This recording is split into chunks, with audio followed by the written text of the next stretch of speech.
perheelle. Miksi valitettavasti? Ne vois maksaa siitä, mutta mä annan niille ilmaisiksi, koska mä haluan heille hyvää. Totta kai se rakkaudesta on. Joo. Mutta mä annan heille ilmaisiksi niitä tuotteita ja sit mä käytän niitä promokäytössä, eli mä tilaan itselleni tuotteita ja sit mä jakelen niitä tavallaan tiedäksi. Vähän näytteitä. Niin, juuri näin, että ensimmäinen ilmainen. Joo, kyllä. Testi on ilmainen. Se on toiminut hyvä tosi tapa hyvin. koukuttaa. Se on toiminut tosi hyvin. Mutta siinä ei ole siis mitään pahaa.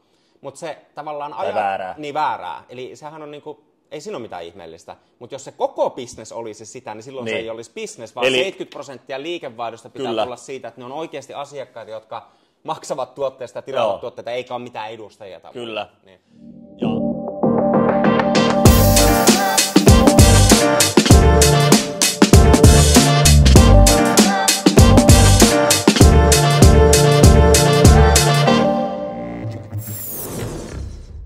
Tervetuloa Suoramyynti-podcastiin.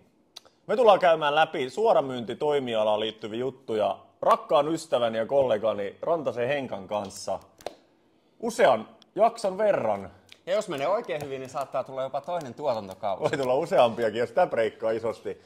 Mutta tosiaan tämä on meidän sydäntä lähellä oleva toimiala. Me ollaan molemmat toimittu 20 vuotta. Niin, 20 vuotta ja plus. Ja nyt on aika kypsä sille, että me tehdään maailman ensimmäinen suomenkielinen suoramyyntipodcast.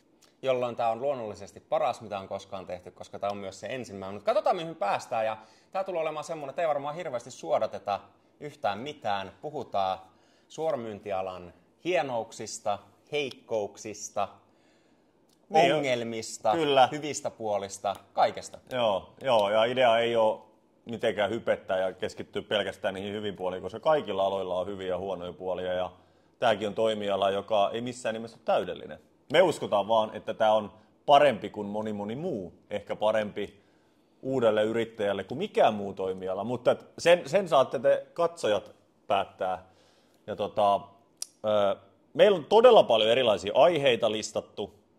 Ja katsotaan, kuinka pitkään me päästään. Mutta tänään me pureudutaan tähän, että mitä ihmettä on suoramyynti. Se on ja se verkostomarkkinointi. Ja verkostomarkkinointi ja mikä niiden erot on. Mun on pakko sanoa alkuun, että vaikka tämä on suoramyyntipodcast, niin me tullaan käsittelemään kumminkin tosi laaja-alaisesti erilaisia aiheita yrittäjyyteen liittyen, niin kuin ylipäätään henkilökohtaisen kasvuun ja kouluttautumiseen liittyen. Siis koska suoramyyntihän on yksi yrittäjyyden muoto. Kyllä. Ja sitten me pyöritään varmaan se suoramyynti ja verkostomarkkinointi on tavallaan se kulma, mitä kautta me lähestytään näitä aiheita. Mutta eikö me nyt lähdetä siitä liikkeelle, että mitä hitto on suoramyynti, verkostomarkkinointi, mitä se on? Niin, mä voisin tämän kysyä sulta itse asiassa, että Henri, mitä on suoramyynti / verkostomarkkinointi sun sanoin? No sehän on siis tuotteen jakelukanava, tai korjaan, sen pitäisi olla tuotteen jakelukanava. Eli jollakin tavallahan meidän pitää saada joku tuotepalvelu markkinalle. Ja se perinteinen jakelukanava, minkä ihmiset yleensä tunnistaa, on se, että mennään jonnekin kivijalkaliikkeeseen ostamaan joku tuote tai sitten tilataan verkkokaupasta. Eli ne on jakelukanavia. Ja suoramyynti on ihan samanlainen jakelukanava. Ja mä näen ehkä sen suoramyynnin vahvuuden siinä, että kun se tulee tavallaan sen kivijalan ja verkkokaupan välistä, että perinteisesti jos ostaa joku tuote vaikka nyt kivijalasta, niin sieltä mehän ajatellaan, että me saadaan sieltä tosi hyvä palvelu. Niin kuin meidän pitäisikin saada. Mutta totuus on kumminkin se, että niin kuin monissa tuoteryhmissä niin ei se henkilökunta voi ymmärtää niistä kaikista brändeistä kaikkea, jolloin se palvelu ei ehkä olekaan niin hyvä, mitä me ehkä oletettaisiin sieltä kivijalasta. Ja sitten taas, jos me ostetaan tuote suoraan verkkokaupasta, niin silloinhan meidän pitää olla aika tietoinen kuluttaja, mitä me ostetaan, koska sieltä me ei saada yleensä hirveästi palvelua. Mutta sitten verkkokaupassa on etuna se, että se on yleensä edullisempi. Ja nyt suoramyynti tulee sitten välistä, tai moderni suoramyynti. Eli monet suoramyyntiyhtiöt nykyään käyttää verkkokauppaa tavallaan tuotteen niin kuin lähetykseen, mutta se suoramyynnin hienous on siinä, että sä saat aina henkilökohtaisen palvelun, koska sen suoramyyjän tai sen verkoston markkinoijan ainakin pitäisi olla se tuotteen asiantuntija, jolloin sä saat sen parhaan mahdollisen palvelun siitä kyseistä tuotteesta, ja sitten siinä on parhaimmillaan verkkokaupan helppous. Eli se on tuottajajakelukanava, mutta mä nyt puhun jo niin kuin modernista suoramyyntiyhtiöstä. Että kyllähän moni suoramyyntiyhtiö ja verkostomarkkinointiyhtiö edelleen toimii niin, että niillä ei ole sitä verkkokaupan helppoutta, vaan se malli toimii näin, että minä nyt tilaan jotain tuotteita vaikka omaa varastoa ja sitten minä teen kauppaa, mutta mä toimin myös jakelijana. Ja se on niin kuin ehkä tätä perinteistä, varsinkin verkostomarkkinointia.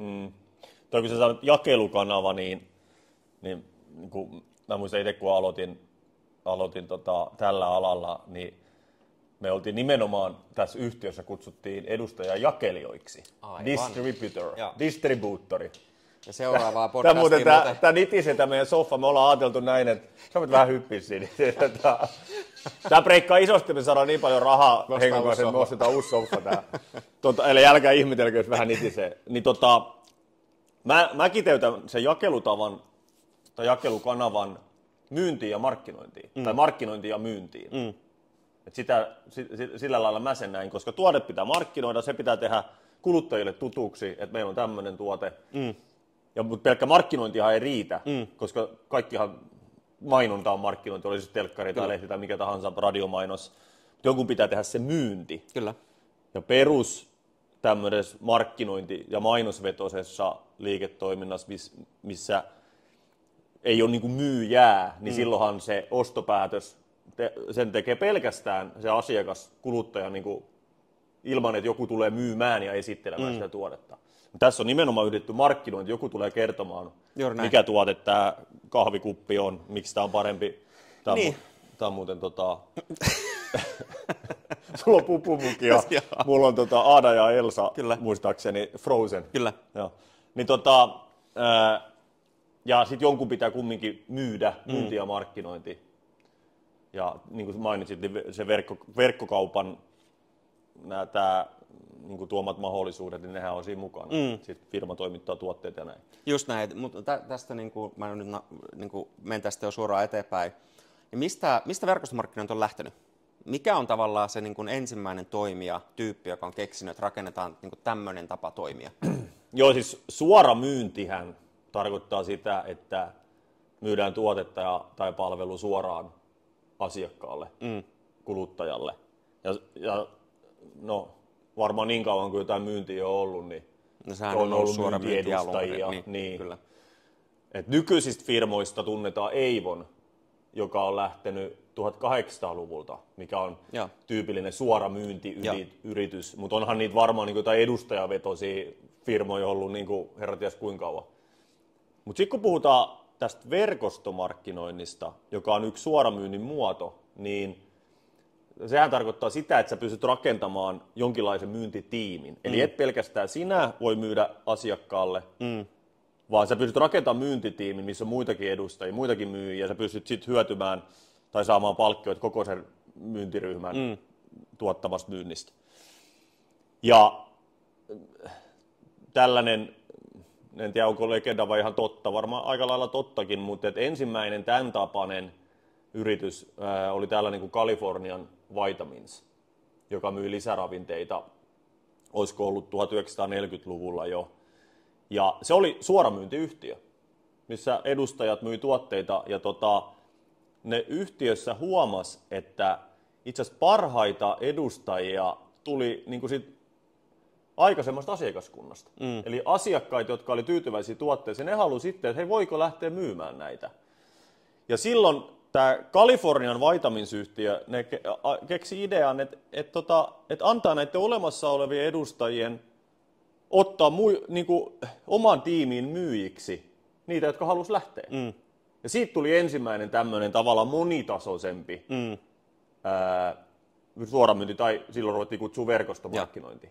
Ja itse asiassa Jenkeissähän ruvettiin kutsua, mistä tämä ala on lähtöisin, niin MLM, eli multi-level marketing, eli sulla on niin kuin monta tasoa. Käytännössä tarkoittaa sitä, että sä voit rakentaa niin kuin rajattoman kokoisen myyntitiimin myymään niitä tuotteita. Ja tämän Californian Vitamins-yhtiön, muista menikö se historia näin, niin osti 2 tyyppiä, jotka sitten myöhemmin perusti Amway-nimisen firman, jota pidetään niin kuin ikonisena yhtiönä verkostomarkkinointialalla. Amway on jättiläinen, on myynyt joku 8 miljardia sieltä 60-luvulta asti. Joo, ja nimenomaan se on, niin kuin, ei ole mikään tähdenlento, vaan se on niin kuin se on osoittanut paikkansa. Toki MV:täkin on käynyt kanssa aika kovan koulun ja ollut paljon kaikkea keissejä, että onko se niin kuin nyt oikeasti legit ja perustuuko se vaan niihin edustajien rekrytointiin. Tähän aiheeseen me päästään myöhemmin, vai onko se oikeasti sitä loppukäyttäjälle myyntiä ja näin. Mutta kumminkin MV on varmaan tunnetuimpi ja se on luonut tosi paljon sitten niin kuin mahdollisuuksia koko tälle alalle kasvaa ja kehittyä. Mutta sieltä tämä on lähtöisin, niin kuin ensimmäiset verkostomarkkinointiyritykset. Ja pakko sanoa vielä, että siihen aikaan se kumminkin oli vahvasti kuluttajille myyntiä. Sitten jossain vaiheessa ajan saatossa tämä on vähän mennyt nurinkuriseksi tämä toiminta. Ja ollaankin keskitytty enemmän siihen edustajien rekrytointiin ja jätetty vähän niin kuin se loppukäyttäjä ja loppuasiakas unholaan.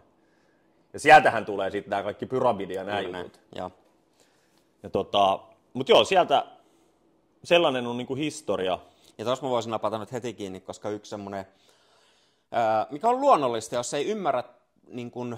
jos ei ymmärrä hirveästi niin kuin bisneksestä tai miten ylipäätään yhtiöt toimii, tai niin kuin firmojen katerakenteesta tai mistään muustakaan, niin kuin moni ihminen ei tietenkään ymmärrä, kun se hyppää vaikka tekemään verkostomarkkinointia. Niin monestihan se ajatus on, että okei, mä haluan vähän lisäansioita jostain, mitä sitä tekisi. Sitten löytyy joku makea verkostomarkkinointiyhtiö, millä on joku niin kuin hyvä tuote, että hei, mä lähden tekemään tota. Mutta ei voikaan ymmärtää, että mitä siellä on taustalla, miten tämä niin kuin business toimii ja miten tavallaan siellä korporaatiotasolla, miten firmat vaikka toimivat. Jolloin moni ajattelee, että tulee tämmöinen ehkä vastaväittämä, että okei, no sehän nostaa nyt sen tuotteen hinnan, kun jos voi kertaa... Kun pitää maksaa palkkioita. Niin, kun sä voit rekrytoida nyt niin kuin hirveän määrän ihmisiä, ja jos tässä nyt on tämmöinen jono ihmisiä ja kaikille pitäisi maksaa pieni proviisio, niin eikö se nosta sen tuotteen hinnan tosi kalliiksi, ja eikö se tee sen, että ne verkostomarkkinointituotteet on aina tosi ylihinnateltuja? Ja osa on. Niin. Näin on ollutkin. Ja tämä ehkä juontaa juurensa siitä, että tosiaan suora myynti, se idea oli myydä kuluttajalle suoraan. Ja kyllähän markkinoinnin lait pätee tässäkin, eli asiakashan loppupeleissä päättää, onko se tuote kallis vai halpa. Et markkinat sen aina päättää. Kyllä. Jos tuote on liian kallis, niin eihän se liiku. Just näin. Silloin kuluttaja valitsee jonkun muun tuotteen. Juuri näin. Mutta sitten jossain vaiheessa vuosikymmenten saatossa, niin nämä verkostomarkkinointifirmat keksi, että ei hitsi sentään, että nämä meidän edustajat, niin nehän ostaa ihan mitä tahansa, ihan mihin hintaan tahansa, koska ne ei ole pelkästään loppukäyttäjiä, vaan ne on myös liiketoiminnan tekijöitä, yrittäjiä. Ja silloin alettiin valmistaa tällaisia isompia aloituspaketteja. En tiedä mikä yhtiö, oliko MV tai joku muu yhtiö, joka sitten niinku keksi tällaisia ajatuksia tai miten se lähti, mutta et myydään niinku isommalla rahalla sit niille myyjille. Ja tavallaan se on loogista, että sä ostat jonkun varaston, koska siihen aikaan ei ollut mitään verkkokauppaa. Sitten sä myyt, sä itse takaluukusta ympäri kyliä ja näin. Mutta jossain vaiheessa on niinku vähän mennyt niinku väärään suuntaan, että se hinnoittelu voidaan pistää tosi kalliiksi, koska ne ostaa kuitenkin, koska se on niiden liiketoimintaa. Ja sittenhän tämä on mennyt ihan älyttömäksi, että mäkin muistan 2000-luvun alussa, kun itse olen aloittanut alalla ja oli näitä legendoita 90-luvulla eräskin firma, niin edustajat osti itselleen niitä tuotteita. Ei ollut edes ideana myydä niitä eteenpäin. Ja sitten niitä dumpattiin jonnekin, pesuaineita ja kaiken näköisiä juttuja. Ja se ostot oli pakko tehdä, jotta sieltä tiimistä pystyi saamaan niitä palkkioita. Ja siinä vaiheessahan jokainen tietää, että nyt mennään aivan väärään suuntaan. Ja tämä on ollut massiivista, ei pelkästään Suomessa, vaan ihan ympäri maailmaa. Joka olisi nykylainsäädännön valossa siis niinku, täysin laitonta ja aivan pyramidipeli. Mutta se syy, miksi näin tehtiin, niin tavallaan, että katsoja ymmärtää sen loogisuuden, että okei, miksi näin on tehty, niin loogisuus tässä oli se, että siinä vaiheessa, kun sä rakennat tiimin, ja se tiimi ostaa vaikka kuukaudesta toiseen isoja määriä tuotteita, vaikka 10 000 markoilla, tai aloituspaketit saattaa olla 50 000 markkaa, tai 10 000 euroa, mitä ikinä. Niin se loogisuushan siinä on se, että raha on liikkunut jo. Eli kun sulle maksetaan proviisio sieltä tiimin tekemästä liikevaihdosta, jonka niin kun tehtävä olisi myydä tuotteet loppukäyttäjille. Eli sitähän se business on. Mutta kun raha liikkuu siinä vaiheessa, kun tiimi ostaa tuotteet, Jolloin se logiikka ei ole enää siinä, että myydään nämä tuotteet nyt tyytyväisille asiakkaille, vaan logiikka on siinä, että rekrytoidaan niin pirusti ihmisiä, jotka tilaa tosi isoja aloituspaketteja. Ja sillä ei ole enää mitään väliä, meneekö ne tuotteet kuluttajalle, koska raha on tavallaan liikkunut jo ja ihmiset on saanut niin kuin provisio siitä. Ja toki ei saa yleistää, koska on tosi paljon yhtiöitä, jotka on toiminut aina hyvin ja oikein ja näin. Mutta sitten taas kyllä me tiedetään, että ne, jotka uutiskynnyksen ylittää ne keissit, niin siellä on tehty jotain vähän niin kuin väärin ja vilunkia. Ja sekin on varmaan monesti esimerkiksi nyt, ehkä me nyt ei puhuta firman nimistä, mutta kaikki, jotka alalla toiminut, tietää mistä yhtiöstä, vaikka puhutaan, mistä oli niin kuin 2000-luvun alussa, 90-luvulla, mistä tämä niin kuin tuli. Niin sekin voi, tai onkin näin, että se yhtiö siellä taustalla ei ole edes tiennyt, että täällä on tämmöisiä tiimejä, jotka rakentaa tämä bisnestä näin, eli ne tiimit on itse, tai ehkä siinä on ollut joku hiljainen hyväksyntä sieltä firmasta, tai onkin ollut. Ja tavallaan, että okei, että nyt business kasvaa. Jolle erikseen on kielletty, niin se on hyväksytty. Just näin. Mutta eli toi on hyvä pointti, koska voi olla hyviä yhtiöitä, joiden kanssa toimii vähän niin kuin mätiä edustajia. Tai voi olla mätiä yhtiöitä, joiden kanssa yrittää toimia hyviä, eettisesti toimivia edustajia. Kyllä. No tässä tapauksessa, kun säkin kerroit tästä, että 90-luvulla ja näitä on dumpattu niin kuin tuotteita ja ei ole pyritty edes myymään, niin eihän se ole ollut sen yhtiön tahto alun perin. Yhtiö, joka on toiminut muistaakseni 60-luvulta lähtien tai muuta, niin mutta kyllä niin kuin jokaisen firman velvollisuus, se johdon velvollisuus on tietää, mitä siellä tapahtuu. Vaikka kysymyksessä olisi pieni markkina niin kuin Suomi, niin, koska kyllähän ne toimintamallit ne leviää ympäri ämpäriä. Vaikka ne ei ole Suomi ainut maa ollut, jossa on niin kuin toimittu väärin sen suhteen. Mutta tätä nimenomaan on kutsuttu niin sanotusti frontloadingiksi, eli myydään sille edustajalle mahdollisimman iso paketti niin kuin etukäteen. Ja sitten good luck Henkka, myy näitä. Ja ohjehinnat on nämä. Ja saattaa olla tosi vaikeat myydä niin kuin eteenpäin. Mä itse asiassa muistan, kun mä aloitin 2002 alalla, niin mä voin sanoa rehellisesti, mä en edes tiennyt, että tässä kuuluu hankkia asiakkaita. Se oli pelkkää edustajien rekrytointia.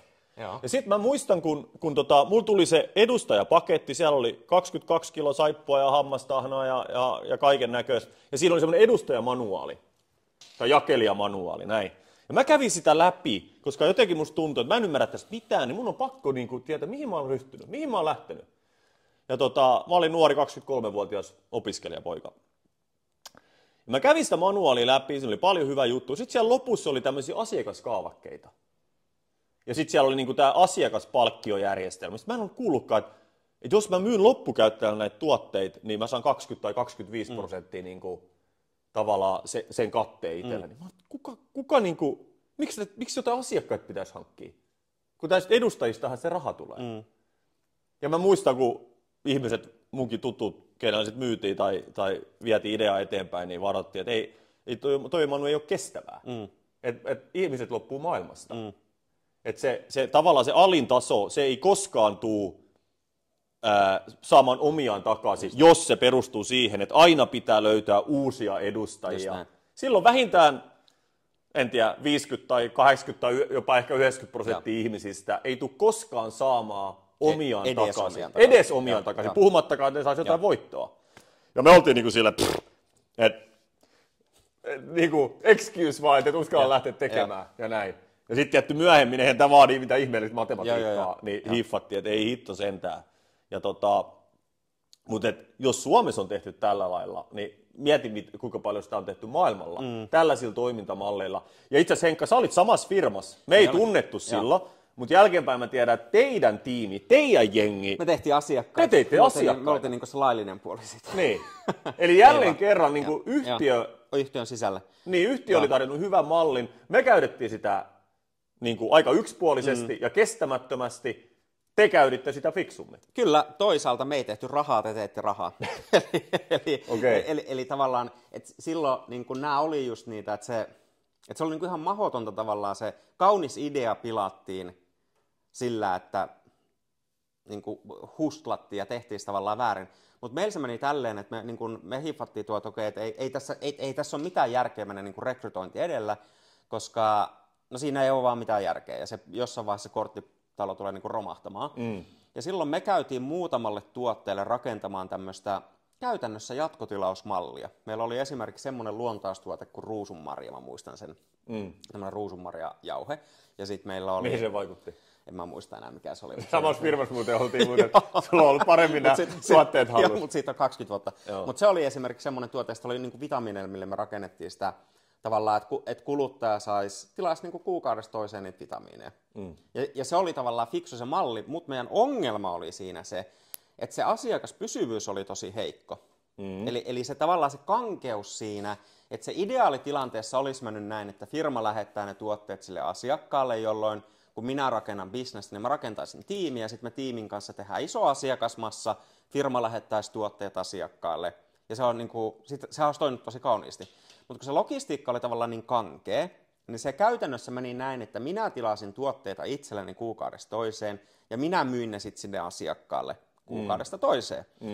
Ja tämä teki sen, että se asiakaspysyvyys oli ihan sairaan heikko, johon vaikutti mun mielestä niin oikeastaan parikin juttua, mutta yksi mikä siihen vaikutti oli se, että minä edustajana, niin okei, mulla oli kova motivaatio, mä sen vielä tein, mutta jos tulee joku niin kuin vähän motivaatiodippi tai muu, että nyt ei tunnu hirveän hyvältä, niin en mä halua ottaa siihen asiakkaaseen yhteyttä, tiedäks kuukaudesta toiseen, että no tilaatko lisää hammastahnata, tilaatko lisää pesuaineita, koska se ahdistaa minua soittaa sille asiakkaalle. Ja se teki sen, että vaikka oli niin kuin tosi hyvät tuotteet, esimerkiksi tässä firmassa, firma oli muuten semmoinen kuin Nature's Own, Natures of Scandinavia. Ja ne tuotteet oli oikeasti todella, todella hyviä. Ja edelleenkin silloin tällöin tulee vanhoja asiakkaita, jotka niin puhuu siitä. Esimerkiksi hammastahnasta, mikä on ihan sairaan hyvä se niin tuote. Ne oli hyviä tuotteita. Mutta se malli oli vaan niin kuin, se oli liian vaikea asiakkaan vinkkelistä. Että asiakkaan oli tavallaan vaikea saada tuotteita, vaikka se olisi halunnut niitä. Joo, ja nyt kun mainitsit tuosta ja noista tuotteista, nyt tämän Nature Zonein, jota yhdessä tehtiin toisista tietämättä, niin kyllähän mekin opittiin sitten, että ne tuotteet on hyviä. Ja me käytettiin niitä. Mä muistan, mun äiti oli hammaslääkäri ja mä vein hänelle hammastahnaa, että onko sitä hyvää. Se katteli vähän aikaa skeptisesti, että tämä on ihan itse asiassa mahtava hammastahna. Ja oli niin hän oli ainut mun asiakas, joka osti mut silloin täällä hammastahnaa. Eli en tehnyt hirveän myyntiponnistelua, koska löytääkseni niitä asiakkaita, kun en ymmärtänyt sitä. Mutta me edustajathan oltiin asiakkaita. Koska tämä firmalla oli tämmöinen vaatimus, että jotta sä voit siitä koko tiimin myynnistä saada palkkioita, niin sun piti tehdä oma tämmöinen aktivointiostos kuukausittain. Olisiko se ollut alkaen 75 € tai jotain. Ja sitten se oli 150 €, kun sä pääsit vähän korkeammalle. No aika isoja summia muuten.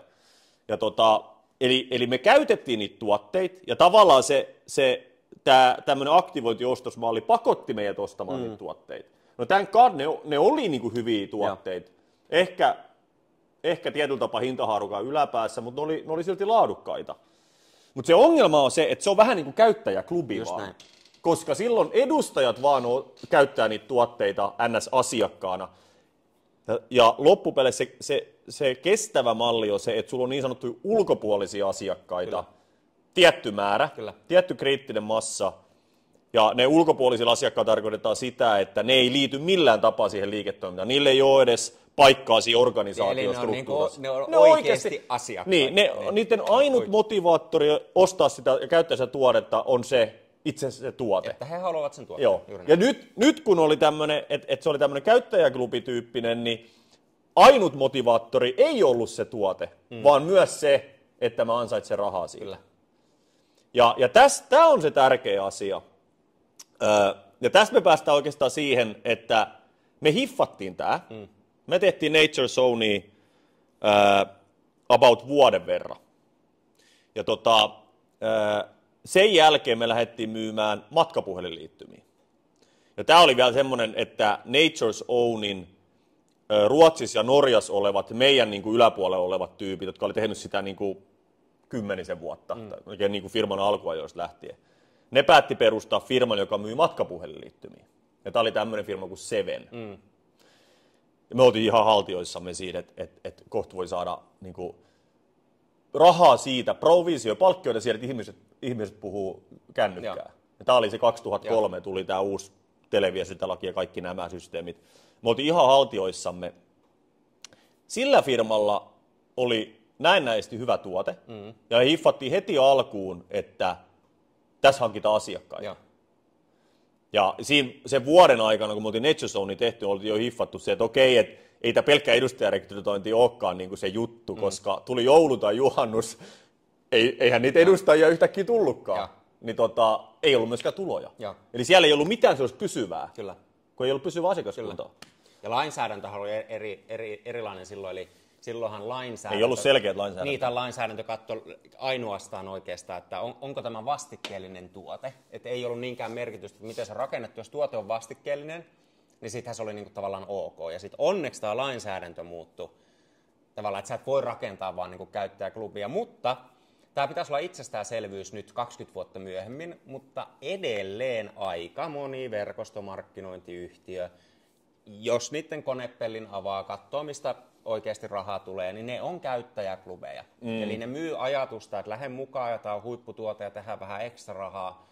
Mutta niin kun se business perustuu siihen, että vaikka ihminen haluaisi olla asiakkaana, niin sille tavallaan silti... Myydään väkisin se edustajapaketti. Sille myydään niin väkisin edustajapaikka vähintään. Ja sitten on semmoisia yrityksiä, että tavallaan että vaikka sä oot asiakas, niin sulla on silti siellä organisaatiossa tavallaan sen edustajapaikka, jolloin se logiikka on monesti semmoinen, että kaikki asiakkaat rekisteröidään sinne niin kuin edustajiksi, vaikka ne olisikin vain asiakkaita, jolloin sinne on sitten niin kuin, ehkä se on helpompi sitten se tyyppi saada myöhemmin edustamaan ja saada sitä kautta enemmän liikevaihtoa, mikä se malli ikinä onkaan. Mutta tämähän ei pitäisi olla niin kuin nykymaailmassa, tai siis tämä ei ensinnäkään ole laillista, ja tätä ei pitäisi olla, mutta edelleen on aika vahvasti.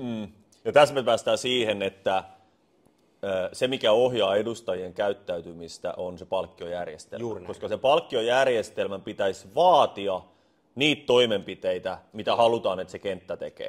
Eli jos on esimerkiksi silloin, kun me lähdettiin matkapuhelinliittymiä tai sitä bisnestä tekemään, oli vaatimus, että sulla piti olla vähintään 20 muistaakseni matkapuhelinliittymä asiakasta. No silloinhan kaikkien fokus meni siihen, koska vaikka sulla olisi miljardi euron myyntitiimissä, sä et saa penniäkään, eli sulla on nyt 20 liittymäasiakasta. No totta kaihan ihmiset rupesi myymään tutuilleen niitä liittymiä, jotka meidän tapauksessa ei loppupeleissä sit ollutkaan niin edullisia hyviä kuin piti olla, mutta se on toinen story. Mutta me ymmärrettiin se, että asiakkaat pitää olla, koska se tuo se stabiiliuden siihen. Mutta sitten sä mainitsit tämän, että se ei riitä, että on asiakkaita, vaan pitäisi olla hyvä asiakaspysyvyys. Kyllä. Koska jos se pyöräovi, sehän toimii molempiin suuntiin, sä saat jengi hyvin sisään. Me huomattiin silloin, kun alkoi tosi kova kilpailu matkapuhelinliittymäalalla, ja kaikki suomalaiset operaattorit toi halvempia hintoja, ja niitä dumpattiin koko ajan.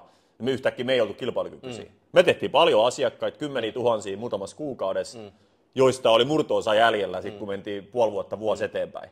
Ne oli löytänyt halvemman kodin jostain. Niin se ei riitä, että sä teet asiakkaita, vaan sulla pitäisi olla tosi hyvä asiakaspysyvyys. Kyllä. Eli niiden niin kuin hinnan, laadun, kaiken sen palvelun, kaiken pitää kohdata, jotta niissä asiakkaissa tulisi vähän niin kuin raving fans. Kyllä. Mutta tässä kun mä napaan tästä kiinni, että kun ihmiset toimiiko verkostomarkkinointi, niin esimerkiksi nyt vaikka tämä keissi, niin sehän oli todella hieno jakelukanava nimenomaan sille tuotteelle, että 10 000 just täydellinen niin kuin ajoitus. 10 000 asiakkaita muutamassa kuukaudessa, saatika sitten meidän kilpailija, joka oli tämmöinen firma kuin ACN. ACN teki joku... Jenkkiläinen firma. Niin joku 200-300 000 asiakasta Suomeen, mikä on aivan käsittämätön. Uusi toimija tulee markkinoille kilpailemaan, mitkä silloin on ollut, Sonera, Radiolinja, vai oliko se Elisa jo, mitä se oli? Radiolinja ja Elisa samaa firmaa. Mutta millä nimellä ne silloin oli? Olisiko DNAkin tullut silloin? Niin, DNA. Ja sitten tulee yhtäkkiä niin kuin Jenkki-brändi tavallaan uudelle markkinalle, ilman että laittaa rahaa mainontaa. Kukaan ei tiedä, että tämmöinen firma olisi olemassa. Päätään, niin valitaan jakelukanavaksi verkostomarkkinointi ja joku 200-300 000 asiakasta. Niin tämä on mielenkiintoinen tämä ACN-keissi, koska se oli just niin kuin, että mikä ihme ACN. Ja ne tuli sillä lailla, että ne myy ilmaisia liittymiä. Tai siis niiden markkinointi oli se, että odotta liittymien välillä puhelut on ilmaisia, joka oli silloin 20 vuotta sitten aivan niin kuin, että ei hitto, mitä sä kilpailet semmoisen kanssa? ACN:n tavoite oli tehdä 10% suurin piirtein siitä, mitä ne teki niitä liittymiä. Yhtäkkiä niitä oli se 200-300 000. Ja jengi puheli keskenään ilmatteeksi, piti sitä itkuhälyttimenen ja legendan mukaan rekkakuskit piti sitä niinku, tavallaan tällaisena niinku, lällärinä, uutena LA-puhelimen muotona ja näin. Ja sitten kumminkin se ACN joutui maksamaan muistaakseni silloin Telialle, vai oliko se Telia Sodera silloin vielä, niin verkkovuokraa. Ja ne teki ekasta kuukaudesta alkaa ihan hirveät tappiota, koska liittymistä ei tullut rahaa, mutta kumminkin piti maksaa sitä verkkovuokraa, jolloin ainut, mistä tuli rahaa, oli edustajarekrytointi. Ja sitten ACN:hän niin kuin hävisi tosi nopeasti, koska se oli kestämätön. Niitä ilmaisia liittymiä oli vain yksinkertaisesti liikaa. Kyllä. Eli tässä tapauksessa me jälleen kerran tullaan siihen, että sä voit vetää hirveällä haipilla ylös, mutta ketkä pysyy siellä? Ketkä pystyy kestävästi kasvattaa vuodesta ja vuosikymmenestä toisesta sitä bisnestä?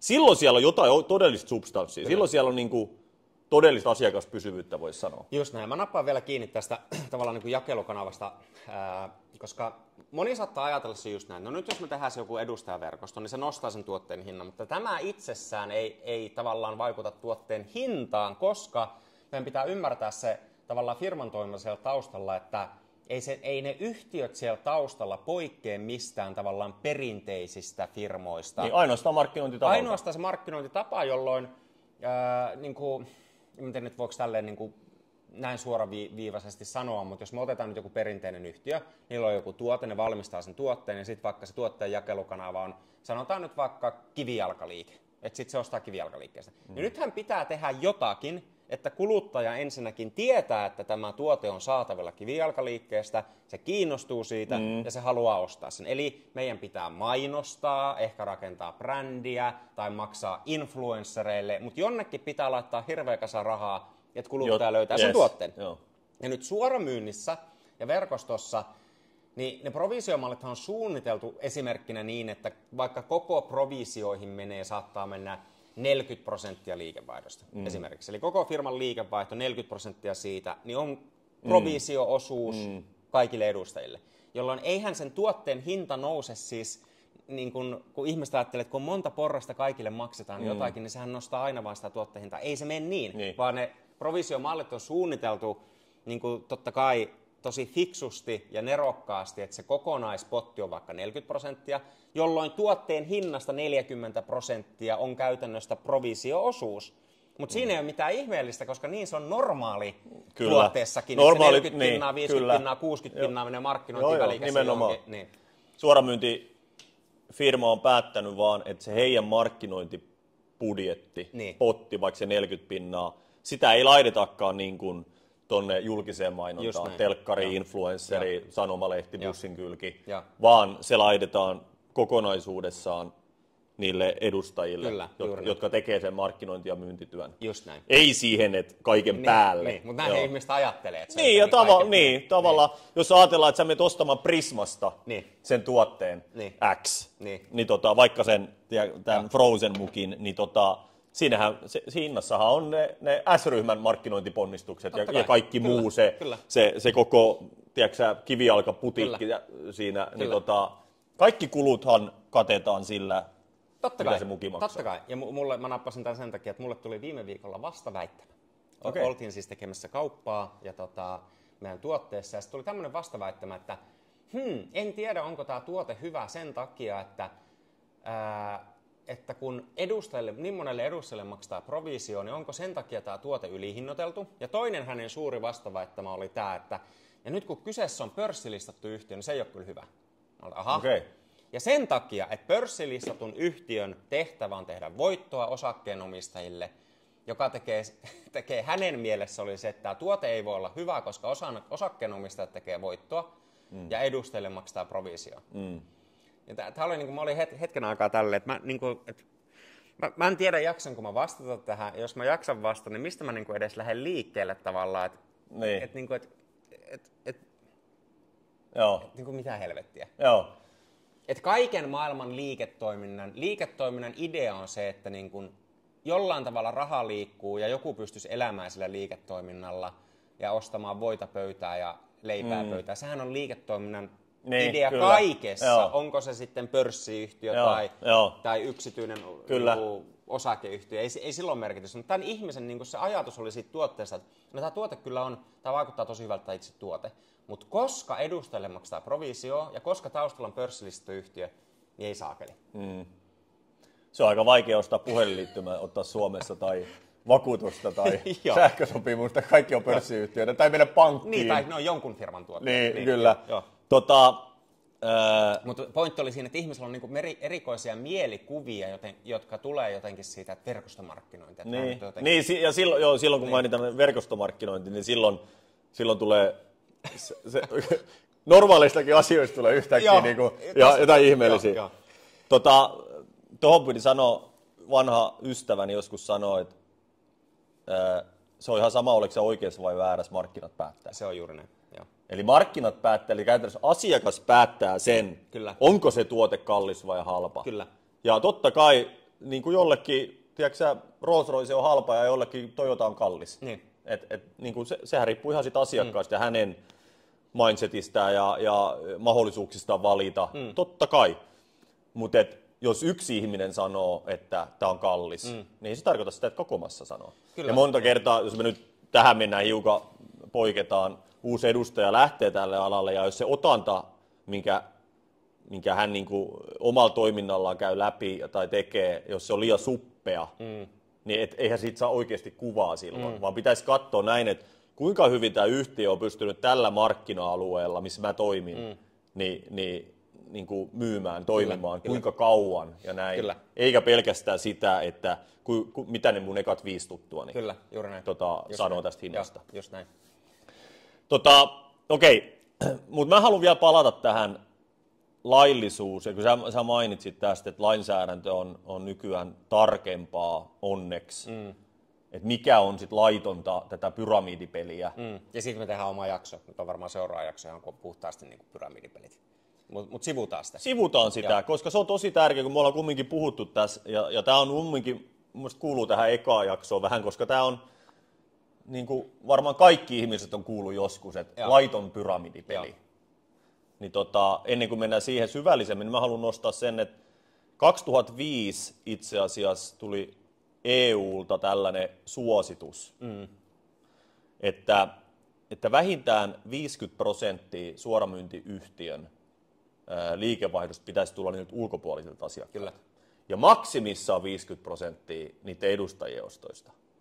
Jos me oltaisiin tämmöinen tiedetty silloin 2002, no näin tarkkaa rajaveto ei vissiin ollut silloin vielä, niin olisi tietysti niin kuin tyhmempikin ymmärtänyt, että okei, jos 100% tulee sitten edustajien rekrytoinnista ja 0% ostoista, ei edes rekrytoinnista, vaan ostoista, autosipeistä ja nimenomaan kumminkin. Ne ei ole niinku asiakkaita, vaan heillä on paikka siinä organisaatiomallissa, se on liiketoiminnan tekijöitä, niin tämä on tosi tärkeä asia. Ja silloin niin kun joku antoikin tämmöisen hyvän ohjeen, että jos sä mietit ostaa joltain suoramyyntiyhtiöltä tuotteita, niin kysy 2 kysymystä. Voisinko mä ostaa tuota tuodet ihan asiakkaana, ilman että mä kuulun millään tapaa siihen bisnekseen mukaan, vai ihan niin kuin kuluttajana? Ja 2. kysymys, olisiko mä valmis maksamaan tuosta tuotteesta ton hinnan, mitä tämä yhtiö nyt pyytää? Just näin. Ja jos molempi pystyy vastaamaan, että voisin olla asiakas, kohtuullinen hinta, niin kuin siihen verrattuna, mitä mä siitä saan, mitä arvoa mä siitä saan, niin silloin siinä on niin kuin lähtökohta. Mutta jos on siellä, että todellakaan pystyisi olemaan asiakkaana tuommoiselle firmalle, ainoastaan rahan takia, eikä todellakaan pystyisi maksamaan tuollaista hintaa, jolle ei olisi pakko, että jos mä ansaitsen rahaa, niin mä voin maksaa, niin silloin se ei ole kestävä. Ei olekaan, just näin. Ja todellisuudessa tuo asetus EU:ssa on 50-50, eli 51% pitäisi tulla niin kuin aidoista asiakkaista, mutta todellisuus on se, että ne mittaa sitä, että se pitää olla yli 70. Niin, tai itse asiassa Jenkeissä, koska siellä on tutkittu yhtiöitä, niin se on tavallaan jopa tiukemmaksi vedetty. Se on tosi paljon tiukempi. Mikä on ihan loistava juttu. Kyllä käytännön tasolla, sit kun niinku oikeudessa näitä keissejä katsotaan, niin kyllä ne mittaa aika vahvasti. Sitten on Jenkeistä taitaa olla jopa joku, nyt pitää faktat tsekata, mutta siitä on joku Amway-asetus, Amway-laki, joku tämmöinen, mikä on tullut siitä heidän oikeuskeissistä. No, mutta nehän alkoi muistaakseni jo 70-luvulla, ja voi olla, että niitä on ollut useampia. Joo, todennäköisesti, mutta se nimittäin nimenomaan joku, joka katselee ja on perehtyneempi MV-historiaan, niin voi kommentoida. Kyllä, juuri näin, mutta se 70% pitää tulla niinku asiakkaista. Ja silloinhan se tarkoittaa sitä, että katsoja saattaa olla nyt, että mistä hemmetistä nämä puhuu, että on vaikea ymmärtää, mitä nämä tarkoittaa. Eli sehän tarkoittaa sitä, että sehän on ihan ok, että edustaja ostaa tuotteita. Ei siinä ole siis mitään pahaa. esimerkiksi minä edustajana meidän firmassa, niin minähän tilaan itselleni tuotteita sen takia, että mä käytän itse niitä tuotteita. Mä en tilaa niitä sen takia, että minun on pakko tilata, ja meillä ei ole mitään ensinnäkään pakkoja, mutta mä tilaan niitä sen takia, että mä tykkään niistä tuotteista. Mä annan niitä valitettavasti myös ilmaisiksi mun niin kuin, perheelle. Miksi valitettavasti? Ne vois maksaa siitä, mutta mä annan niille ilmaisiksi, koska mä haluan heille hyvää. Mutta kai sä rakkaudesta annat. Joo. Mutta mä annan heille ilmaisiksi niitä tuotteita, ja sit mä käytän niitä promokäytössä, eli mä tilaan itselleni tuotteita, ja sit mä jakelen niitä tavallaan tiedäksi. Vähän näytteitä. Niin, juuri näin, että ensimmäinen ilmainen. Joo, kyllä. Testi on ilmainen. Se on toiminut hyvä tosi tapa hyvin. koukuttaa. Se on toiminut tosi hyvin. Mutta siinä ei ole siis mitään pahaa. Mutta se tavallaan väärää. Niin väärää. Eli sehän on niinku, ei siinä ole mitään ihmeellistä. Mutta jos se koko business olisi sitä, niin silloin se ei olisi business, vaan 70% liikevaihdosta pitää tulla siitä, että ne on oikeasti asiakkaita, jotka maksavat tuotteesta ja tilaavat tuotteita, eikä ole mitään edustajia. Kyllä. Niin. Ja Jenkeissä, kun on ollut monta kertaa, siellä järjestetään vuosittain tämmöinen Mastermind Event, suoramyyntiseminaari, niin mä joskus takavuosina tutustuin muutamaankin sellaiseen yhtiön omistajaan, jotka oli perustunut verkostomarkkinointifirman. Ja niillä oli kukoistava bisnes kaikki. Ja me puhuttiin tästä 50-50-laista, koska tämä oli tapetilla silloin täällä Suomessa ja Euroopassa. Ja oli tämmöinen selkeä niin kuin, laki. Tämä oli ennen kuin Jenkeissä isoja näitä yhtiöitä ruvettiin tutkimaan. Niin, tiedätkö ne firmojen omistajat, ne oli niin kuin tälleen, me oltiin jossain illallispöydässä, ne sanoisivat tälleen, katso silmiin, niin kuin, että ei hitto, jos meidät tutkitaan, niin me oltaisiin huomen kiinni. Joo. Et onneksi täällä Jenkeissä ei ole niinku tollasta, mikä sitten myöhemmin, itse asiassa iso firma Herbalife. Joo. Niillä oli iso keissi Jenkeissä, milloin se oli? 2016-17, vajaa 10 vuotta sitten. Ja joissain markkina-alueilla niin he oli toiminut väärin, tai näin oikeus totesi silloin. Ja määrättiin, että heidän pitää tarkentaa systeemejä ja niin päin pois.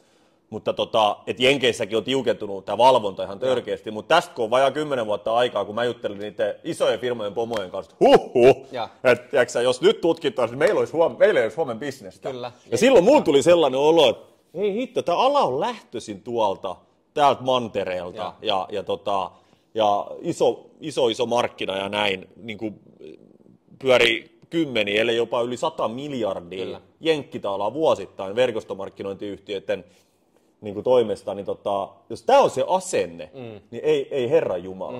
Mutta tosi nopeasti on tapahtunut asennemuutos sen takia, että kuluttajat ei ole enää tyhmiä, eikä edustajatkaan, ja sitten taas lainsäädäntö on tarkentunut ja tiukentunut. Kyllä, ja esimerkiksi Jenkeissä tämmöinen firma kuin Vemma. Joo, niin sulla on kokemusta siitä. Mulla on kokemusta siitä, mutta ja Vemma rantautuu loppujen lopuksi Eurooppaa ja Suomeen. Niin heillehän siis kävi näin, että mä en ole ollut bisneksessä mukana silloin, kun tämmöiset jutut on tapahtunut. Ja mun kokemus Vemmasta oli se, että siis, mä kerron tämän tarinan nopeasti, että ihmissäkin. Eli mä etin suoramyyntiyhtiö, mä oon ollut nyt perinteinen yrittäjä ja suoramyyntiyrittäjä 20 vuotta. Ja niin kun, mä etin vuosia suoramyyntiyhtiössä Nature Zone seikkailun jälkeen ja tutkin firmoja siis tosi paljon läpi, koska mua kiinnosti joku verkostofirma suoramyynti. Ja mä skannasin niitä firmoja, ei vaan löytynyt. Niin kun mä tutkin tosi monta firmaa, se oli aina jotain semmoista, että ei hittoa. Ei tuntunut hyvältä. Ei tuntunut hyvältä.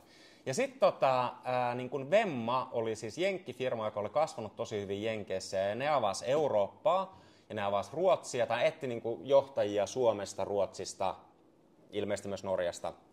Ja niin kun mä tutkin sen firman, ja se mikä siinä oli mun mielestä tosi kiinnostava oli se, että Vemmalla oli siis tämmöinen energiajuoma kuin Verve.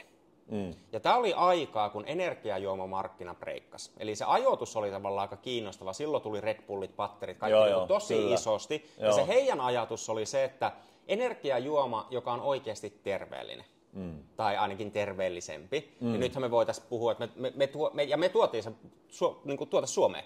Ja se tuote oli ihan sika hyvä. Ja me oltiin tavallaan siinäkin aikaamme edellä. Koska jos miettii nyt nokot, celsiukset, kaikki nämä, niin kuin mitä on kaikki hitto... Terveysenergiajuoma. Voidaan väitellä, onko ne terveellisiä vai ei, mutta ainakin ne menee siihen skeneen. Niin, ja markkinoi itseään. Niin, ainakin ne markkinoidaan näin. Eli me oltiin ihan liian aikaisesti siinä markkinoilla, mutta kumminkin. Ja mä tutkin sitä firmaa, se oli tosi makeasti tehty, koska ne teki yhteistyötä niin kuin isojen urheilujoukkueiden kanssa. Ne oli rakentanut semmoista brändiä siihen ympärille. Se oli semmoinen seksikäs, niillä oli törkeästi niin kuin kaikkia makeita markkinointimatskua. Niillä oli jotain sponssisopimuksia. Mä en muista, olisiko ollut joku Phoenixin joku iso lätkäjengi, olisiko ollut joku NHL-jengi. Ja siellä oli niin Verve ja Vemman logot. Ja niin kuin tosi semmoinen makea. Mutta ei saakelle, tää on kyllä niin kuin makea juttu. Ja mä uskon, että tuo energiajuomamarkkina tulee olemaan tosi iso, että nyt se on lähes käynti. Ja tässä on sauma. No, me käytiin tekemään sitä, ja alkuun totta kai mä ajattelin, että hei, eka tehdään niin kuin tiimi. Et en mä nyt tässä käy myymään, tiedäks, energiajuomia sulle ja tonne, vaan tästä tehdään iso, eka vuonna tehdään muutama miljoonan liikevaihtoa. Ja niin kuin, että rakennetaan tiimiä, joka sitten tekee sen asiakasmassan. Ja meni muutama kuukausi, ja tiimissä oli siis jo satoja ihmisiä. Niin kuin, että hei, tää on makea. Satoja edustajia. Niin, satoja edustajia. Ja että hei, tää on makea juttu. Ja me koko aika tehtiin asiakkaita ja niitä niin kuin meni sinne sun tänne. Mutta sitten mä muistan, kun mä kävin skannaamaan sitä tavallaan liikevaihtoa, mä katsoin niin kuin omia numeroita. Että miten nämä suunnilleen jakautuu tää numerot. Ja mun ajatushan oli se, että meillä on ihan helvetisti asiakkaita. Okay. Ja sitten kun mä skannasin se, että okei, meillä on nyt joku 100 jotain ihmistä nyt aloittanut tämän bisneksen meidän kanssa. Ja meillä on tyyliin niin kuin, että joka kuussa tulee aina asiakkaita, myydään sinne tänne, mutta meillä ei ole ainuttakaan semmoista pysyvää asiakasta. Tai olisiko, olisiko niitä ollut tyyliin niin kuin 2. Ja se oli mulle semmoinen, että ei helvetti, että miten mä voin mennä tähän miinaan. Että mä tiesin edellisestä seikkailusta, että tärkein juttu, mikä pitää olla kunnossa, on ensinnäkin, että se raha tulee asiakkaasta ja asiakaspysyvyys. Mä tiesin sen. Mutta mä uskoin siihen, että me saadaan tämmöinen, koska ei kukaan ollut sitä Suomessa tehnyt, eli me lähdettiin sitä käytännössä niin kuin rakentamaan. No sit mä ilmoitin niin kun mun ylälinjan tyypeille ihmisille, että hei, tää on tässä. Tää ei jatku. Tää tulee rysähtämään ja mä hyppään tässä hetkessä kelkasta pois. Et good luck ja olkoon Jumala kanssanne ja rakentakaa tästä hyvä juttu. Ja ne rakenti vuosia Suomeen, Ruotsiin. Ne alkoi olla aika isoja markkinoita, varsinkin Ruotsi. Siis mä en tiedä nyt liikevaihtoa Ruotsissa, mikä se oli, mutta varmasti on ollut yli 10 miljoonaa euroa niin kuin vuodessa. Siitä tuli iso bisnes. Kunnes mulle soitettiin sieltä niin kuin vanhat ystävät, että ei helvetti, että tiedäks, Vemma on suljettu. Mutta mitä tapahtui?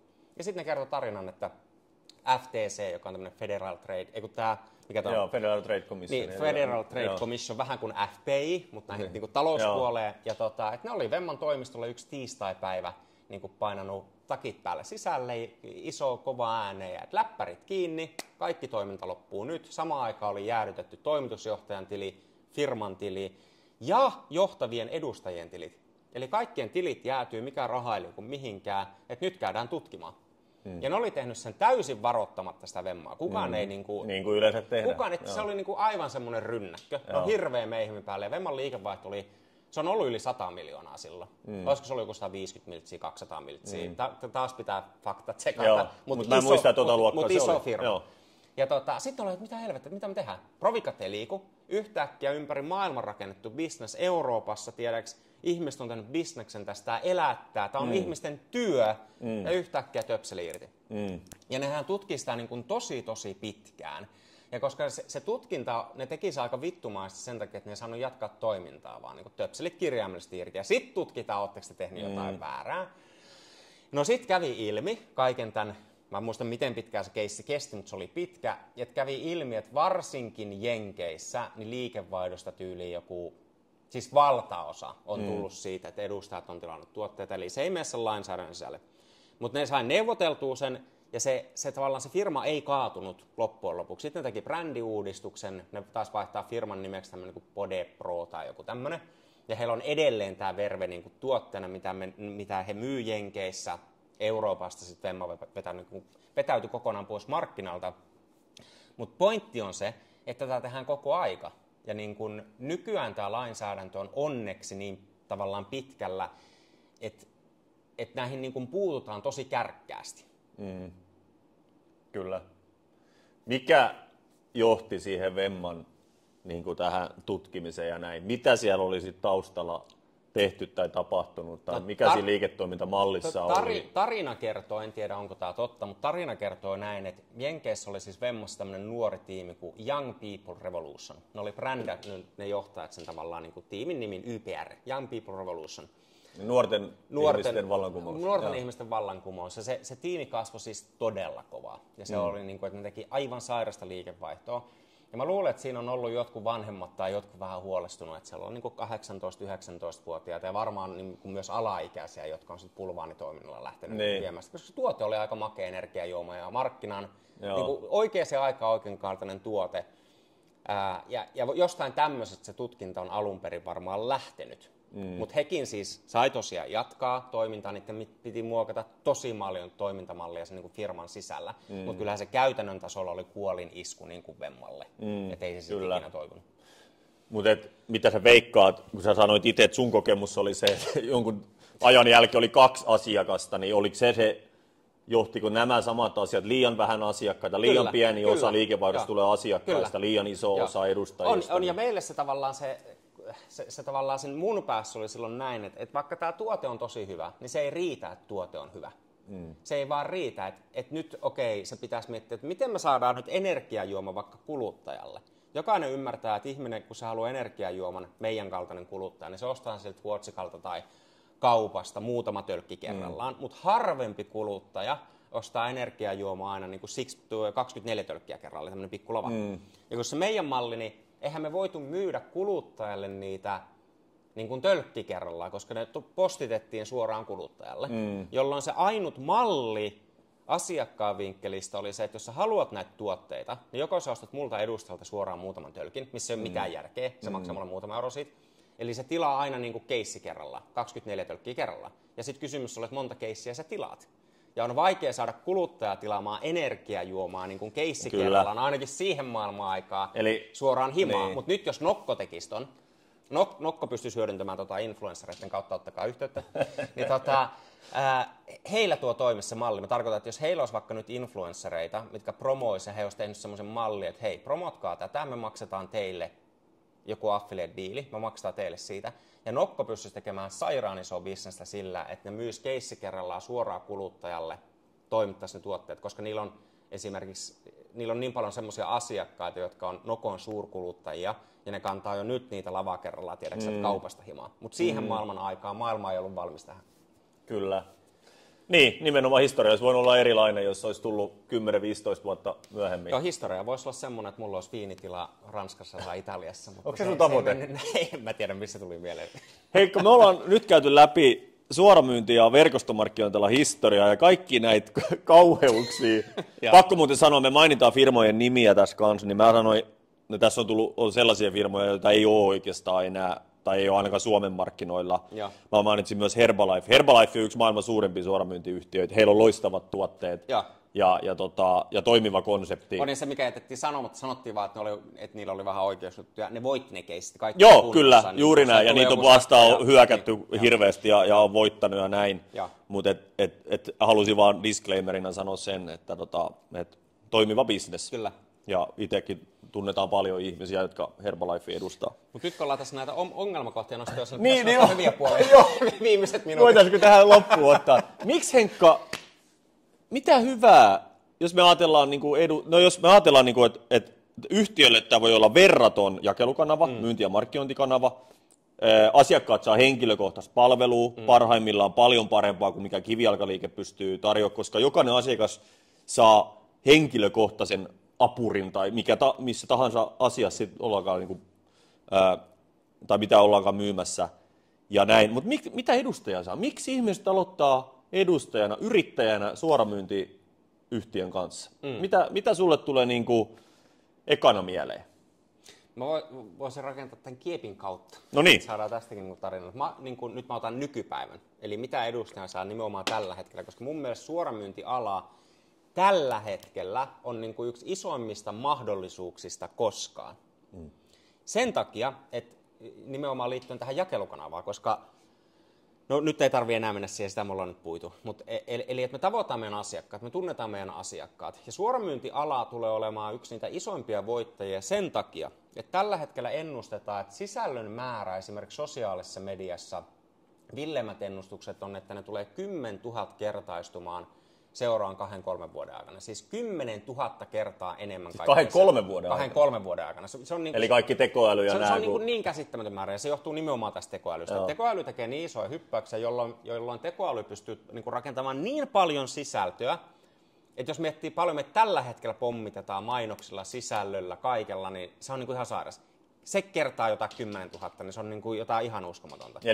Eli kuluttaja hukkuu vielä entisestään enemmän siihen kuluttaja hukkuu, ja tämä on tavallaan haaste nyt perinteisille yhtiöille ja brändeille, ja varsinkin uusille brändeille, että miten me päästään kuluttajien silmille. Että jos vedetään tämmöinen old school malli, että okei, että meillä on tässä nyt sairaan hyvä tuote, palkataan mainostoimisto rakentamaan meille mainoskampanjaa, pistetään tosi paljon rahaa, että me päästään kuluttajan silmille perinteisellä mainonnalla, niin good luck. Niin. Koska sun on, niin kuin, se vaatii niin paljon rahaa, että sä saat perinteisen mainonnan keinon kuluttajan, niin kuin, että saat sen kuluttajan kiinni, ja kuluttajan pitää saada monta toistoa. Joo. Ja tämä tekee sen, että suoramyyntialaa tulee olemaan niin kuin niitä isoimpia voittajia sen takia, että me tunnetaan meidän asiakkaat. Meillä on suora yhteys siihen kuluttajaan, niin kuin ne on lämpimiä kontakteja aika pitkälle.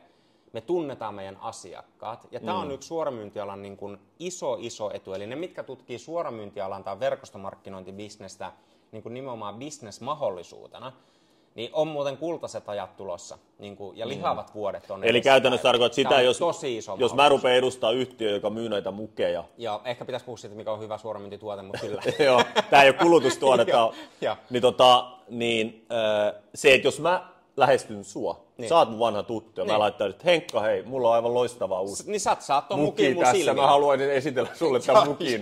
Niin sä vastaat mulle helpommin, kun sä oot mun tuttu. Kyllä. Eli mä pääsen sen tavallaan portin läpi. Juuri näin, just näin. Versus se, että jos mä joutuisin pistää ihan törkeästi rahaa vaikka somemainontaan tai mihin tahansa. Niin, eli mun vastaus tähän on se, että ne ihmiset, jotka niinku on bisneksessä tai on yrittäjiä tai haluaa olla yrittäjiä ja etsii niinku hyvää liikeideaa, niin kannattaa ottaa suoramyyntifirmat kyllä niinku tutkan alle, koska tämä on tosi iso mahdollisuus. Ja tämä on yksi syy siitä, että suoramyynti on tapa tavoittaa kuluttaja.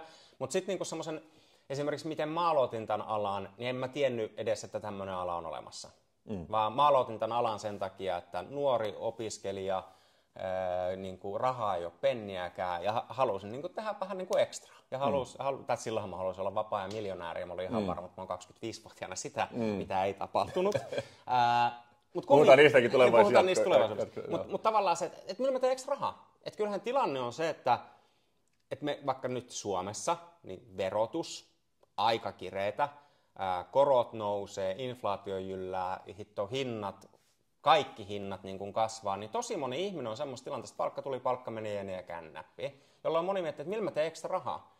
Ja tässähän tullaan nyt sitten kaikkeen niin kuin netissä oleviin mahdollisuuteen ja alustatalousyrittäjyyteen ja verkkokauppabisnekseen ja dropshippingiin ja että nettihän on vapauttanut maailman. Niin tässä tavallaan se suoramyynti ja verkostomarkkinointi voi olla tosi fiksu vaihtoehto, koska riskit on niin minimaaliset ja sun ei tarvitse investoida, niin kuin puhutaan 10 tai 100, että sä saat sen bisneksen käyntiin, jolloin se riskittömyys lähtee tekemään. Niin, kynnys on matala. Kynnys on tosi matala, lähtee tekemään niin kuin itselleen lisäansioita. Kyllä. Mulle tulee mieleen, että esimerkiksi Suomessa on hirveä määrä ihmisiä, joilla on yrittäjähenkisyyttä. Ne haluaisi olla yrittäjiä. Ne kokee, että voi vitsi, musta on johonkin muuhunkin kuin siihen, mitä mä nyt teen, tai mille polulle mä oon lähtenyt. Mutta mä uskon, että se yrittäjyys, hyppäys siihen, niin se on 2 suurin testettä. On liikeidea. No mitä hittoa, mä ollaan yrittäjä. Mitä mä ollaan myymään? Mikä on se mun business? Ja sit kun sen keksii, niin sit siellä tulee numero 2, raha. Millä mä rahoitan tämän? Millä mä ostan ne tuot? Millä mä hankin sen tilan? Millä mä palkkaan? Millä mä teen sen kaiken? Uskallanko mä ottaa lainan tähän tai näin. Niin ne 2, että liikeidea ja se, että millä mä rahoitan sen, niin ne on 2 suurin testet. No, suoramyynnissä ne 2 on pois. Sulla on valmis liikeidea, tämä on vähän niin kuin franchise-toiminta, eli on valmis konsepti, valmiit tuotteet, valmis koko helahoito, ja sitten niin kuin sä sanoit äsken, siellä pääsee tosi pienen rahalla mukaan. Mutta mun mielestä todella tärkeä asia on se tiimi. Se, että sä oot osa yhteisöä. Kyllä. Että sulla on se tiimin tuki, sellaisten ihmisen tuki, jotka on jo tehnyt sitä. Ne tietää, miten se homma toimii siellä sun markkina-alueella. Ja koko tämä liiketoimintamalli on rakennettu niin, että niillä apureilla on henkilökohtainen intressi auttaa sitä nuorta Henkkaa menestymään mahdollisimman hyvin, koska mitä paremmin mä saan Henkan menestymään, sitä paremmin mä menestyn itse. Eli se on niinku puhtaimmillaan, se on mun mielestä jaloin tapa tehdä liiketoimintaa, koska jos mä auttaisin sua mun liiketoiminnan, niin kuin mä autan, niin eihän mulla ole mitään muuta tavoitetta kuin, että antaa mahdollisimman hyviä vinkkejä sulle. Kyllä. Ja saada Henkka kaikilla mahdollisilla tavoilla onnistumaan, koska se on ainut tapa mun onnistua. Kyllä. Ja tämä on mun mielestä poikkeuksellista, koska nyt jos me ajatellaan näitä alustatalouden juttu tai verkkokauppa tai dropshippingia, mitä kaikki sä puhuit, niin kaikki on toistensa kilpailijoita. Kyllä, juuri näin. Ja nyt me ollaan kaikki sama tiimi, kaikki on samaa sellaista tavoitetta kohden, niin mun mielestä se on yksi tärkeimpiä asioita ja hyviä puoli tällä alalla. On, ja nyt kun me ollaan niin vahvasti yrittäjiä ja tavallaan niin kuin bisneksessä oltu koko elämä, me ajatellaan tätä heti pelkästään tätä kysymystä, että miksi kannattaisi niin kuin harkita tai miettiä, tai mitkä ne hyvät puolet, me ajatellaan heti niin kuin liiketoiminnan näkökulmasta.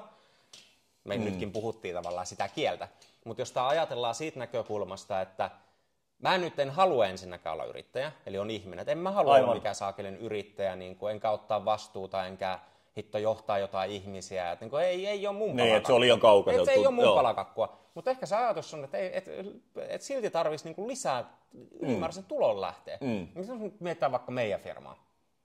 Tavallaan, että ihminen haluaa vaan ihan puhtaasti pienen ylimääräisen tulon lähteen, sanotaan nyt vaikka hitto 200 € kuukaudessa, niin kuin ihan vaan ekstra. Niin esimerkiksi meidän tapauksessa on niin, että hei, hyppää messiin, tervetuloa, mahtavaa, tutustaan tuotteisiin, totta kai sun pitää, niin kun, sun pitää ymmärtää se tuote ja sun pitää olla sitä mieltä, että hei, tämä tuote on niin kuin ja olla itse paras asiakkaasi. Että on tosi hyvä tämä tuote. Mutta sen jälkeen, niin sittenhän me tehtäisiin joku hitto 10-20 asiakasta, jotka tilaa meiltä muutaman tuotteen kuukaudessa, ja silloin se edustaja tienaa sen 200 € kuukaudessa. That's it. Et se voi olla niin kuin näinkin, että moni ihminen hakee sitä, että mistä mä saan sen 200 tai 300 ekstraa, eikä halua mitään bisnestä, mitään enempää, vaan on täysin tyytyväinen, tykkää duunista, mutta fyrkat peritä. Ja tänä päivänä, niin kuin äsken puhuit tästä tilanteesta, niin 200 € kuukaudessa on monilla kotitaloudella mieletön raha. Kyllä. Puhumattakaan joku 500 tai näin. Ja itse asiassa kyllä kun mä aloitin joskus tämän alan, vaikka mulle myytiin ne tonnit viikossa ja 10 tonnit kuukaudessa, ja kukapa ei haluaisi. Sen takia me lototaan, että tiedätkö, elämä voi muuttua. Mutta se mun liiketoiminta lähti liikenteeseen vasta silloin, kun mä pystyin määrittämään niin alhaisen tavoitteen, että mä uskoin siihen. Ja se oli 200 € kuukaudessa. Ja silloin kun mä sain määrittää, silloin mun apuri katsoi, että 200, kuka haluaa tehdä joku 200 takia? Mä sanoin, että minä. Mä uskon, että mun taidoilla ja kyvyillä mä pystyn, ja se oli se Nature Zone firma, mä pystyn saamaan 200 € kuukaudessa. No sit kun uskoi siihen tavoitteeseen, sit pystyi alkaa tekemään. Sitten sai 200 jossain vaiheessa, ja sit mä ajattelin, että voisiko saada 500. Kyllä. Sitten tähtäisi siihen, sai 500, sit sai tonni, sit sai 2, sit lähti koulu vähäksi aikaa sivuun. Ja sitten tässä muodostui ura. Mutta se, mihin mä ekaksi uskoin, eli että minä Manu Rekola pystyn ansaitsemaan, mä ansaitsin silloin 204 € opintotukea Suomen valtiolta. Mä ajattelin, että jos mä saan toisen opintotuen, niin siis mulla on joka päivä bileet silloin. Ja toi on hyvä nosto sulta, että ei kaikki lähde hakemaan, tiedätkö, jotain niinku, niitä ihan käsittämättömiä suuria juttuja, vaan ne tavoitteet voi olla tosi pieniä ja maltillisia, mutta mä uskon, että sillä on merkitystä, että jokainen tietää, että okei, toi on mahdollista. Että mä olen nyt osa yhtiötä tai konseptia, jossa on silti mahdollisuus mennä vaikka mihin. Ja ympärillä nähdään ihan normaali tavalliset lähtökohdiset ihmiset, jotka on breikannut isommin. Se on nimenomaan näin, mutta mä näen myös silleen, että kun yksi mikä on ehkä alan maineen kannalta yksi, mikä on tehnyt, niin kuin, ja tämähän on nyt korjaantunut. Tällä hetkellähän suoramyynti ja verkostomarkkinointi alkaa olla ihan mainstream. Että aika harvoin tulee ihmisiä, että pyramiidi tai mitä tämä on. Niin kuin, että sit se on niin kuin, tosi tietämättömyyttä, että ei ole kyllä... Niin kuin, mutta tämä on paljon vielä. Mutta sitä on paljon, mutta se on silloin, niin kuin, tosi, että sitä ei ole lähellekään niin paljon, mitä sillä oli 2000-luvun alussa tai sen jälkeen. Mutta tavallaan yksi, mikä on tähän maineeseen ehkä tehnytkin sen särön, on se, että kun ihmisille on myyty ainoastaan sitä isoa.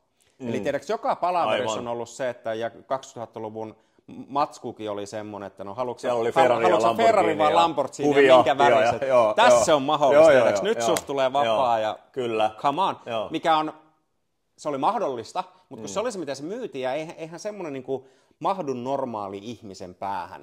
Se tuntuu vähän niin kuin lottovoitolta. Se tuntuu nimenomaan lottovoitolta, niin, jolloin se on myös niin kuin, ehkä, mä uskon, että yksi mihin tämä ala menee koko ajan entistä enemmän, ja tämä on jo siinä, niin kaikki niin kuin normalisoituu ja semmoista niin kuin, että me markkinoidaan tätä myös eri tavalla. Että kun mä muistan, että mä oon markkinoinut aina niin kuin vielä, tai aiemmin niinä vuosina suoramyyntiä, niin että tämä on mahdollisuus olla vapaa. Tiedätkö, vapaus, miltä susta tuntuu, kun sun ei tarvitse mennä töihin ja tiedätkö, sä voit antaa pomolle potkut. Ja tätähän se parhaimmillaan onkin. Mutta toisaalta tällä hetkellä niin aika monen mielestä tämäkin on vähän luontaan työntävää. Että kiinnostavaa on semmoinen tavallaan realiteetit, että okei, lähdetään tekemään tätä, niin kuin nyt tätä juttua, ja mun mielestä tämä idea on hyvä, että haetaan tästä 500 € kuukaudessa. Ja tehdään se saakeli 500 ja nauttaa siitä, ja katsotaan sitten, että okei, no lähdetäänkö, mitäs me nyt sitten tehdään? Kyllä, joo. Niin, eikä kaikki halua, tiedätkö, antaa pomolleen potkuja ja opettaa. Paljon ihmisiä, jotka rakastaa siis oikeasti haluaa, mutta ne ei halua mennä. No. Voi kuule kyllä, niitä aika paljon ihmisiä. Mutta se ongelma on nyt, ja tästä me voitaisiin puhua vaikka kuinka kauan, että monet kokee, että mä teen tärkeät merkityksellistä työtä, mä rakastan sitä, mutta mä oon palkkakuopassa. Kyllä. Eli tavallaan tämä antaa mun mielestä mahdollisuuden sille tavalliselle ihmiselle vaikka jatkaa sitä ammattia, missä tällä hetkellä on, jos oikeasti rakastaa ja kokee, että se on tosi merkityksellistä ja se on niin kuin osa mun identiteettiä ja näin. Mutta ei tarvitse koko elämäänsä määritellä tai antaa sen määritellä sen rahan puutteen niin kuin koko elämäänsä, vaan voi alkaa tekemään sivutoimista liiketoimintaa, joka pystyy tuomaan ehkä tulevaisuudessa moninkertaisesti enemmän kuin mitä se normaali niin kuin NS-päätyä. Kyllä, just näin. Eli tavallaan miten sivutoiminen liiketoiminta voi tuoda sun elämään sun pääasiallisen tai voi olla sun pääasiallinen tulolähde. Ja silloinhan se antaa sen vapauden valita. Kyllä. Jatkanko mä tätä aikaisempaa juttua edelleenkin sydämen ja tunteen palosta, vai keksikö mä jotain muuta, avaanko mä jonkun muun oven?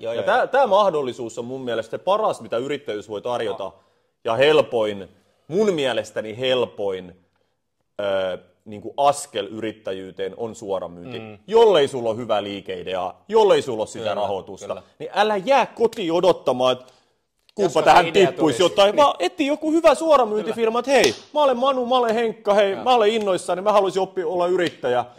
Että miten tämä teidän homma toimii? Joo, just näin. Ja skannaa muutaman firmat löytyy semmoinen tuote, mikä, että hei, tää on hyvä tuote. Tän takana voi seisoo. Pakko mainostaa, mä en tiedä löytyykö täältä, mutta olen joskus kirjoittanut kirjan nimeltä Suoramyynnistä valtavirtaa, mihin näitä juttuja listattiin joskus muinoin. Niin ikävä kyllä ei ole myynnissä missään. Just olin sanomassa, laitetaan tilauslinkki tähän, mutta saat olla Joo, mä olen huono myyjä, huono kirjamyyjä ainakin. Mutta päätetäänkö tähän? Joo. Tämä oli suoramyynnin historiaa, ehkä nykypäivää ja vähän tulevaisuutta. Mitäs meillä on Henkka seuraavalla jaksolla? Laita kommentteja ja kysymyksiä, mistä haluatte, että me puhutaan. Joo. Nosta juttuja esille ja seuraavaksi me varmaan mennään pyramidipeleihin ja ruoditaan vähän niitä. Me mennään niihin ja kaiken näköiseen mielenkiintoiseen. Tämä oli ensimmäinen jakso. Kiitos kun tsekkasit. Toivottavasti oli antoisa ja sait tästä jotain. Toivottavasti tämä herätti myös kysymyksiä. Sitä varmasti. Ihan varmasti. Nähdään. Nähdään ensi kerralla. Moi.